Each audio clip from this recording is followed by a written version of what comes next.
Reserve bank के governor Raghuram Rajan ने कहा कि सरकार के अपने कर्ज का प्रबंधन करने पर आरबीआई बाधक का काम नहीं करेगी। उन्होंने कहा कि रिजर्व बैंक ने अपनी निष्ठा को बरकरार रखा है।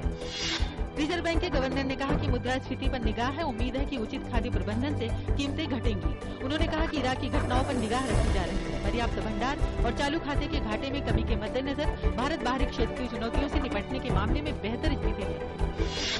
देश भर में उच्च शिक्षा अभियान की स्थिति और शिक्षण संस्थानों के लिए मान्यता अनिवार्य करने समेत अन्य मुद्दों की प्रगति पर आज की जाएगी समीक्षा। केंद्रीय मानव संसाधन विकास मंत्री स्मृति ईरानी के नेतृत्व में होगी राज्यों के उच्च शिक्षा मंत्रियों की बैठक।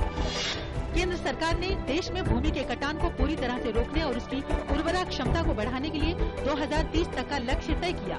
केंद्रीय पर्यावरण मंत्री प्रकाश जावड़ेकर ने कहा कि विभिन्न मंत्रालयों के साझा प्रयास और लोगों की भागीदारी को बढ़ाकर इस लक्ष्य को हासिल किया जाएगा। भाजपा प्रवक्ता मुख्तार अब्बास नकवी ने उत्तर प्रदेश की सरकार से मांगा त्यागपत्र। कहा, कानून व्यवस्था की बिगड़ती स्थिति पर राज्य सरकार को नैतिकता के आधार पर दे देना चाहिए इस्तीफा। केंद्रीय परिवहन मंत्री नितिन गडकरी ने कहा कि ई रिक्शा पर रोक नहीं लगेगी। उन्होंने कहा कि इस पर 4 सवारियों को बैठाया जा सकता है। उन्होंने कहा कि इसके लिए लाइसेंस की जरूरत भी नहीं होगी। पश्चिम बंगाल के मालदा जिले में इंसेफ्लाइटिस से मरने वाले बच्चों की संख्या 19 तक पहुंची। Malda medical college and hospital के उप प्राचार्य सह अधीक्षक अधिकारी एम.ए. रशीद ने बताया कि 3 से 16 जून के बीच इंसेफ्लाइटिस से लगभग 19 बच्चों की मौत हो गई है। शुरुआती कारोबार के दौरान शेयर बाजार में देखी गई गिरावट। सेंसेक्स 51 अंक की गिरावट के साथ 25,139 अंक पर आ गया। निफ्टी भी 5 अंक की गिरावट के साथ 7,529 अंक पर आ गया।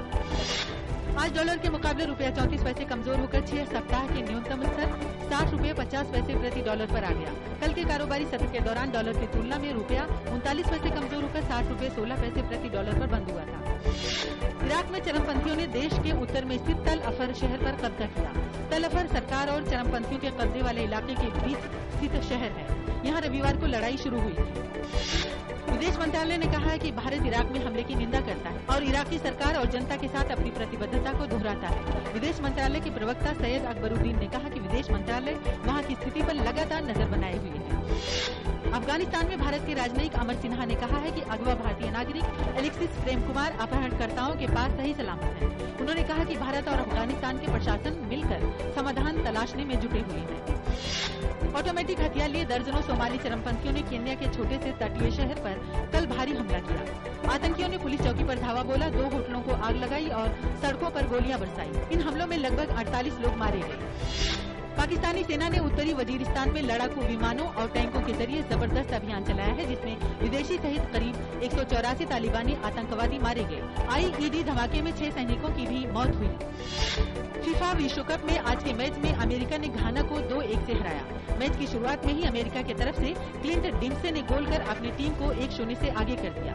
फीफा विश्व कप 2014 के ग्रुप एफ के मुकाबले में ईरान और नाइजीरिया के बीच खेला गया मैच ड्रॉ रहा।